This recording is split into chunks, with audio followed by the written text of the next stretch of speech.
शिवमंडपामध्ये श्रवण करावे लागेल आणि जे पिकलेलं फळ आहे त्याचा आस्वाद रस काही वेगळाच असतो माय बापू हो.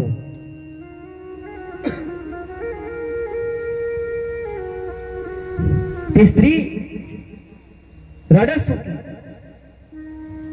की माझ्या बाळकृष्णा खाली पडले. तिने हल्ला बल्ला चालू केला. आजूबाजूचे सर्व घरातले व्यक्ती त्या ठिकाणी गोळा झाली.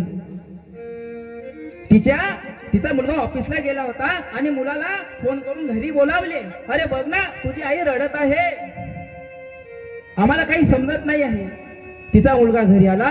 आई आई काय झालं, तू काय रडत? अरे साधी मूर्ती पडली आहे ना, काय होणार, आपण कृष्णाला उचलून ठेवणार नाही. अरे कृष्ण म्हणजे माझा जीव, शिव म्हणजे माझा प्राण.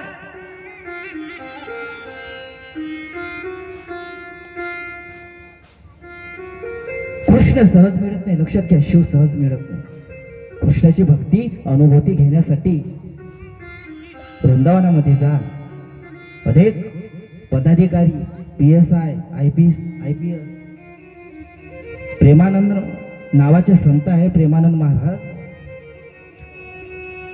त्यांचे जे पिवळे वस्त्र धारण, पितांबर धारण केलेले जे सेवक आहे ते काय आहे तर मोठमोठे अधिकारी आहे, मोठमोठ्या पदावर असलेले ते अधिकारी आहे. आणि आज ते संत सेवा करण्यासाठी, गुरु सेवा करण्यासाठी, गुरु या चेहऱ्याचा विनोवाद दोघाचा, दोघेही बुराले ठाव नाही. आपला गुरु कसा करायचा आहे पहा.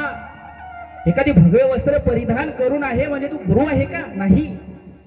भगवे वस्त्र परिधान करणारा कोण होता? सीतेला सुद्धा हरण करणारा रावण कोण होता? भगवे वस्त्रे परिधान करून सीतेकडे गेला होता ना. मग तो संत झाला का? नाही. एखाद्याने दाढी वाढवली, एखाद्याने जटा वाढवला म्हणजे तो संत झालाय का? नाही. अरे संताचे आचार विचार पहा, त्याचे वस्त्र पाहण्याआधी तो कसा आचरण करतो हे महत्वाचे. त्याला गुरु करा. अरे जर एखाद्या व्यक्तीला गुरु करायचं नसेल, एक तुळशीची माळ किंवा रुद्राक्ष घेऊन यायचा आणि भगवान शिवाच्या शिवलिंगावर ठेवून ते स्वतःच्या हाताने परिधान करायचा. आजपासून कृष्ण शिव तूच माझा गुरु, तूच माझा पिता. तुमेव माता पिता तुमेव, तूच माझी माझा, तूच माझा पिता, तूच माझा गुरु आणि तूच माझा बंधू.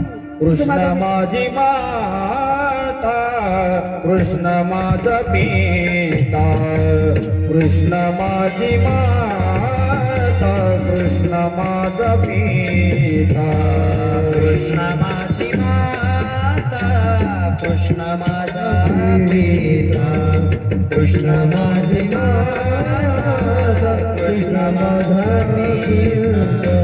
बहीण बंधू चुलता कृष्ण माझा, बहीण बंधू चुलता कृष्ण माझा.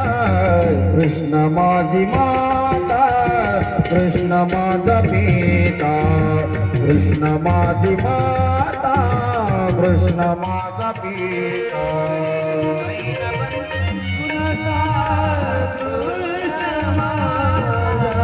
बहीण बंधू चुलता,